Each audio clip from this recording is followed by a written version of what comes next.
And we can give you great bios. All of their bios will probably go 3 to 4 pages, so we didn't want to cut any more trees for Earth Day. This is an exciting day because we have very knowledgeable speakers, and we know we have very knowledgeable audience here today, and we want to make sure we leave time for questions and answers. And I was listening to a tape about Roosevelt and Taft, and the statement made in there that was attributed, wasn't clear who he was attributed to, was talking about the vitality of democracy is dependent upon the populace having knowledge of the intricate issues of our day.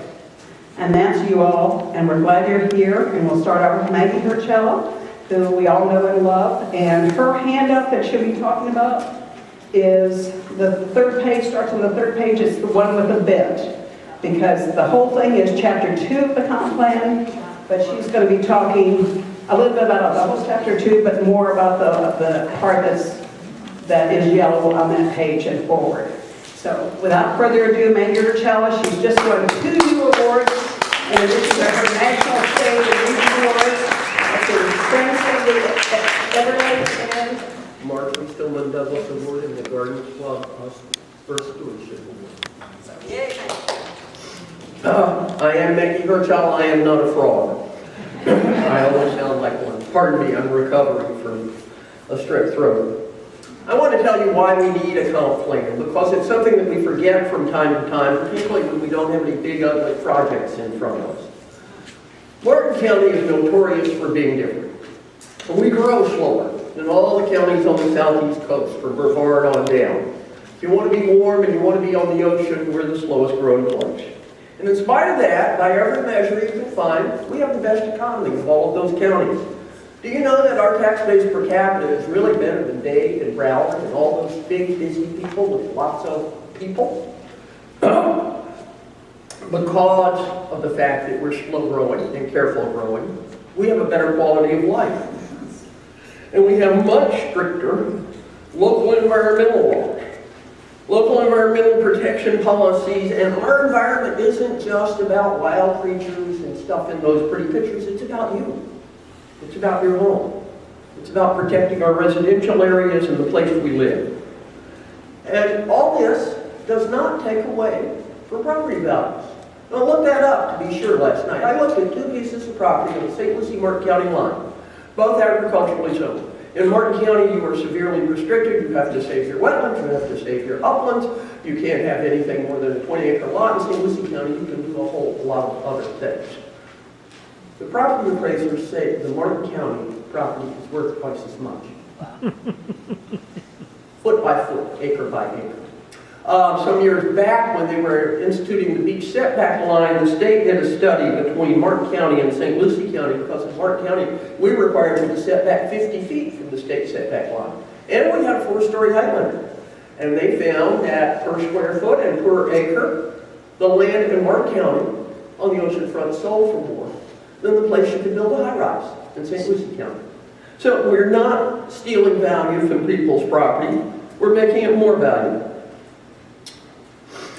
The biggest reason for all of this is you. The biggest reason is that we have an uppity citizenry in Martin County. And that because from time to time we do have a success, we believe we can make a difference. You just proved that. And when you went to the planning agency and you convinced them to reject the Little Wetlands Amendment, if you have not gotten yourself educated and come to the meeting and been brave enough to get up there and speak in front of everybody for 3 minutes, I don't know what would have happened. The amendment, as you know, has been withdrawn by the applicant, and little wetlands are safe for another year. That's the other reason that we are different. Our Martin County Comprehensive Plan, which has been in effect since 1982, and your uppiness are what make the difference. If it had just been up to any 3 commissioners to decide on any particular project, whether they like little wetlands or believe the applicant or not, you probably wouldn't even have known that the issue was coming up. Our comp plan doesn't let that happen. It is specific in its policies. It says little wetlands will be protected, not maybe should be protected. It says that the county commission cannot waive these rules. If they decide they don't like little wetlands, they have to change and amend the comprehensive plan. That takes time, and it gives you a chance to be part of the process. When the monster Hope Groves city west of the Turnpike asked for approval in 2012, it wasn't just a question of whether you liked the new city or not. 3 commissioners back then said they actually liked it. But the project was not consistent with the comprehensive plan in a whole lot of important ways. That meant they had to go through a year of the approval process for a comprehensive plan change, for actually a whole bunch of comprehensive plan changes. That gave the uppity citizens of Hope Sound and the rest of the county the chance to get involved in the process and to point out the environmental, economic, and community consequences of changing the comp plan for one big development. Hope Grove said that they withdrew their amendment because of the political climate. It was an election year. The 3 commissioners who liked it didn't like it anymore. The consultant of the Little Wetlands Amendment said last week that he withdrew because of politics. I call it democracy and the rule of law. Growth management rules need to be clear and predictable and fair. That's the only way you can legally enforce them. When you make an exception for one, you're well on the way to making an exception for all. I don't expect all of you to go out and read the comprehensive plan from cover to cover. You'll be happy to know. In fact, I'd worry about you if you did. I asked Donna to bring copies of Chapter 2 of the comp plan for you to take home with you. And they are your homework. While we don't all need to know all the details of the plan, we do need to know what planning and growth management are about. Reading Chapter 2 is a good way to learn. Chapter 2 of the plan includes our overall goals. It starts with a noble statement that our comp plan is designed to protect your homes, your quality of life, and our natural resources, and to enhance our economy and fiscal conservatism. That's all very nice, but those words won't protect you. They're too general. The rest of Chapter 2 restates those 4 important goals, along with enforceable and specific policies. That's something that makes Martin County's comp plan different, and it makes it work the way it's supposed to. Lots of local plans are made up of what I call meaningless marshmallows. They sound nice. They aren't clearly defined, and you can interpret them any way you want. Natural resources of the area should be protected. Where does that get you when you've got a project that has specific problems attached to it? When we did our plan, and we wrote those very specific policies, the developer said, you don't want to etch this stuff in stone. And they suggested we use meaningless marshmallows instead of specific words. The answer to that is, the comp plan is not etched in stone. It can be changed. There is a process, and that process has to be followed. There is a Citizens' Bill of Rights, and that guarantees your right to be aware of and part of that process. To understand why we would want to get involved in that process, we need to know why our plan matters. The first goal in Chapter 2 protects quality of life. It includes our 4-story limit and our 15-unit per acre density cap. It includes residential buffers to protect you from more intense uses right next door to you. The second goal is about natural resources. It includes protecting our wetlands, large and small. It includes a section that says no development shall further degrade our waterways. Hope Bros sued us about that. They said it was entirely unreasonable for Martin County to require their development to avoid degrading the Wyoming City Coxsackie River. But the judge agreed with us and let us keep that policy. The third goal is about the economy and finding objective measures of success. And the fourth goal says, prudent fiscal management shall be a primary goal of all county actions and all development approvals. Since I'm known as a wild-eyed environmentalist, it might seem strange to you that I'm going to focus on that last goal in talking to you today, and in talking to you about what growth management means. We need to understand that the larger concept of growth management is about living within your budget. It's about analyzing consequences and long-term impacts and making sure you want to live with them, financially and otherwise. We have land use and zoning so that someone can't build an all-night car wash next door to your home. We have environmental policies to protect the waterways we love and to make sure that in the future we have clean, affordable drinking water for all the people we invite to come here. Bad decisions about the future cost money. The cost comes in budget deficits and in deficits in quality of life. Are you willing to write a blank check? Back in the early 70s, that's exactly what the state of Florida did. We declared that growth was great and problems would solve themselves. We ended up with schools on double sections, with sewer plants dumping raw sewage into the river, and with urban traffic jams. The solution was always to declare an emergency and pass a bond issue or adopt a new tax to catch up with the backlog. No one ever caught up. No one ever suggested to themselves that it might be a good idea to stop acquiring backlogs in emergencies. They just kept doing it over and over until the public got sick of it. The Florida Planning Act, first adopted in 1975, updated and strengthened in 1985, set a national standard for forcing communities to look at consequences. What were the impacts of development? What facilities did it need? How would it be paid for? How would it affect existing residents? The idea wasn't to look at each project one at a time. That doesn't work. But to adopt a set of policies that would make sure that those questions were answered in a way that was fair to developers and positive for the community. And that left us with a community we wanted to live in. In the last 10 years, the state legislature has abandoned growth management in Florida. Martin County has not abandoned its comprehensive plan.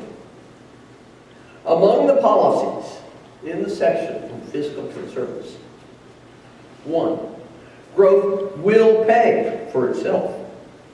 Current taxpayers will not pay for the facilities that are required for new residents. 2, impact fees will be fair and accurate and will not cost the developer more than the cost of his new facilities. But the county cannot waive impact fees. They can pay impact fees out of general funds if they want to, but they can't waive the impact fees and pretend the impact isn't there, because the impact is going to be there. A property that gets approval for urban development can't keep on claiming the ag exemption. If you got a final development approval, you can no longer claim your ag exemption. The ag exemption around the state of Florida, with cows in the middle of cities, claiming that the land is now only worth $700 an acre instead of $100,000 an acre, is costing small businesses a fortune and homeowners a fortune. The county will adopt objective measures of fiscal success and provide an annual report to make sure that backlogs aren't happening. The capital improvement plan must show all the facilities that will be needed in the next 10 years based on land use and expected growth. Projects can't be put on the CIP unless a sure revenue source, not grants may be hoped for, a sure revenue source is there to pay for the project. Projects in the capital improvements plan must be prioritized, as outlined in the plan. First, fix what's broken and dangerous. At the same time, maintain what you have. Don't let it fall apart. Next, build the facilities those impact fees are paying for to serve the new people that are coming here in the new developments. There is no top priority in the comprehensive plan for it would be nice to have. Last, development approval must be consistent with a feasible fiscal strategy. As lesson number one about why we need a comprehensive plan and why we need an uppity public, I would suggest that you look at your pocketbooks. Fiscal sanity is the key to growth management. Your quality of life will suffer if taxes go sky high, or facilities fall apart and become overcrowded. Not protecting our natural resources will cost millions of dollars, both in quality of life and in taxes. A strong economy can't be built on dirty rivers, overcrowded schools, and inadequate government services. I would invite all of you, in case you've noticed that we seem not to be keeping up with section 2.4 of chapter 2, to get interested in Martin County's budget. Get interested in our capital plan. Get talking to your county commissioners about the fact that we need to have fiscal responsibility. It is the single most important issue in growth management. If we don't get a handle on the fiscal impact of growth, we will fail at being the Martin County you came to and the Martin County we want to be. Thank you.